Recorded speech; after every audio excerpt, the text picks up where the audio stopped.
New York City, author and researcher Zecharia Sitchin publishes his book, The 12th Planet, introducing his revolutionary interpretation of the Anunnaki deities. After studying Sumerian cuneiform tablets for decades, he asserts that these so-called Sumerian gods were in fact extraterrestrials that landed on Earth in Mesopotamia more than 400,000 years ago.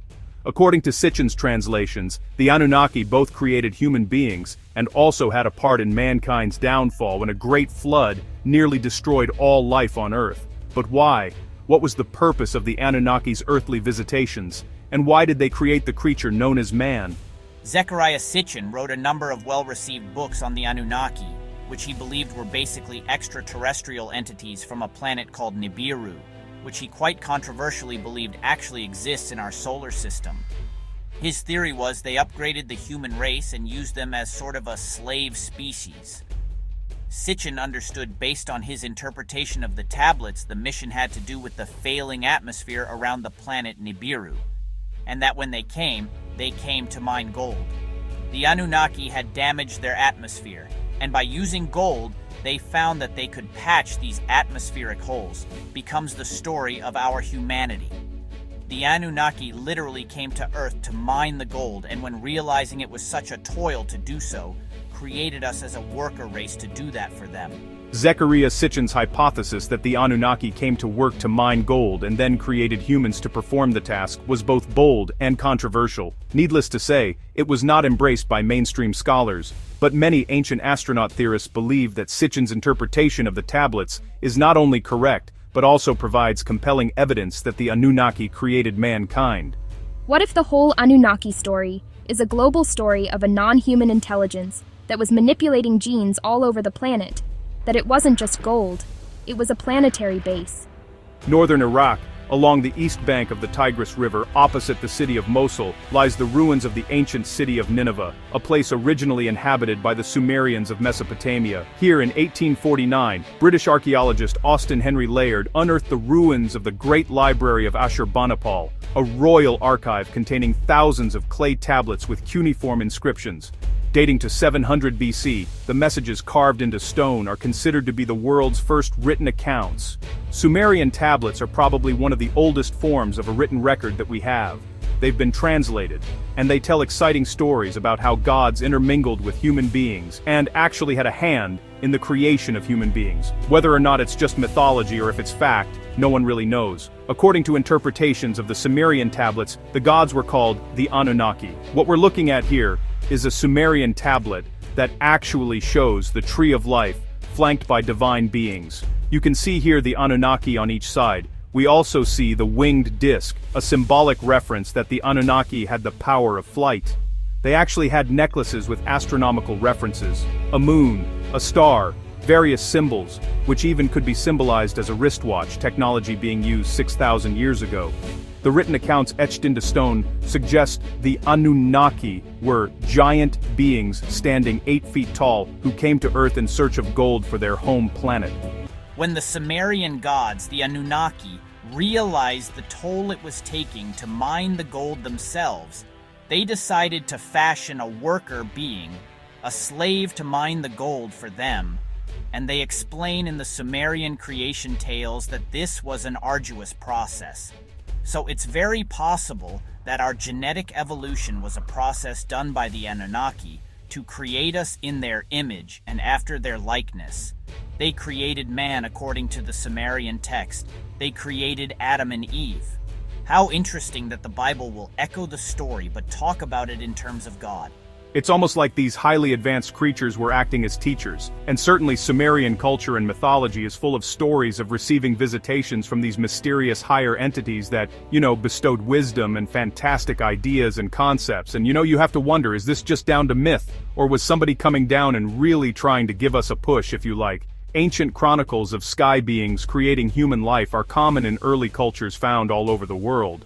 But, while mainstream scholars often dismiss this evidence, might such tangible historical accounts provide proof of alien intervention in man's evolution, as ancient astronaut theorists believe?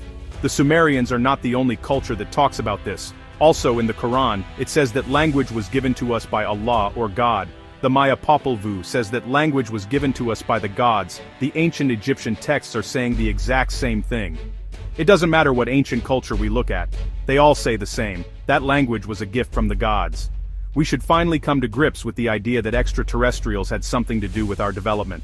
Before the invention of early writing systems, ancient people would carve their symbolic messages and stories right into stone. These are called petroglyphs. The oldest petroglyphs, as far as we know, date back to about 10,000 to 12,000 years ago.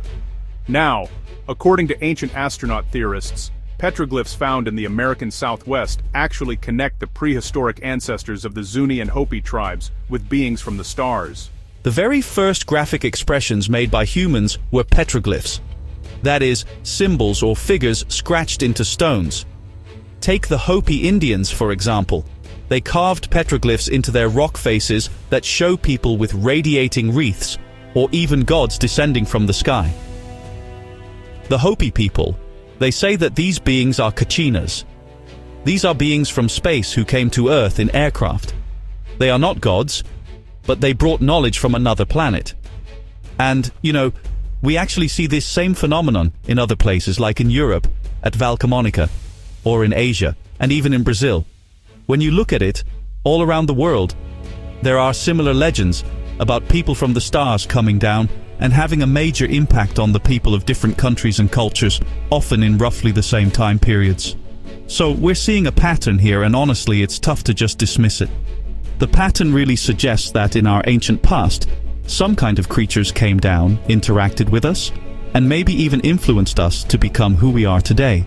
The Lascaux Caves, located in southwestern France, were discovered back in 1940, near the village of Montagnac. This entire cave complex is covered in Paleolithic paintings that are, wow, more than 17,000 years old. Anthropologists generally believe that ancient shamans used these deep subterranean chambers to perform sacred rituals. And, interestingly, among all the Ice Age animals painted on the walls, there's one really strange creature.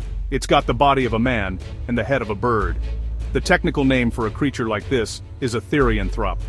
That word comes from the Greek therion, meaning wild beast, and anthropos, which means man. Clearly, these are not things you just run into in everyday life. The imagery in cave art, it's best explained as the kinds of experiences shamans have when they're in a deep trance.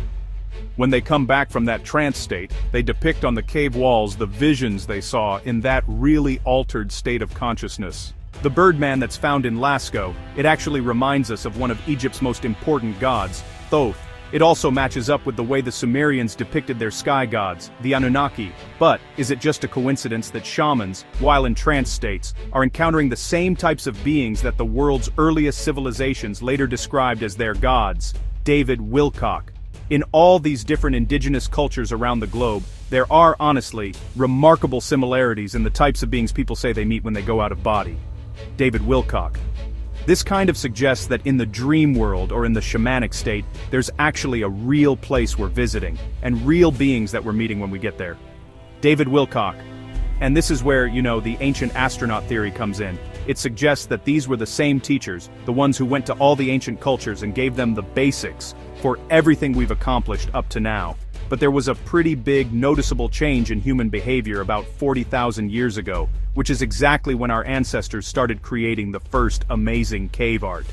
What's really clear is that it's not just a coincidence, though at the very moment cave art appears, we also see in the archaeological record a radical change in human behavior. Nineveh, Iraq, 1853.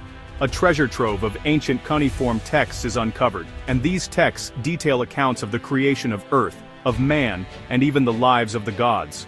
Robert Mullins. In 1849, Austin Henry Layard led an archaeological expedition to the city of Nineveh, a city that's actually mentioned in the Bible. During his excavations, he discovered the palace of Sennacherib, who is well known from the Bible, and this really sparked worldwide interest. Robert Mullins. Well, just 3 years later, his assistant uncovered the palace of Sennacherib's grandson, Ashurbanipal, on the opposite side of the mound. Now, in both cases, they found archives, and together, those archives make up about 20 to 30,000 tablets,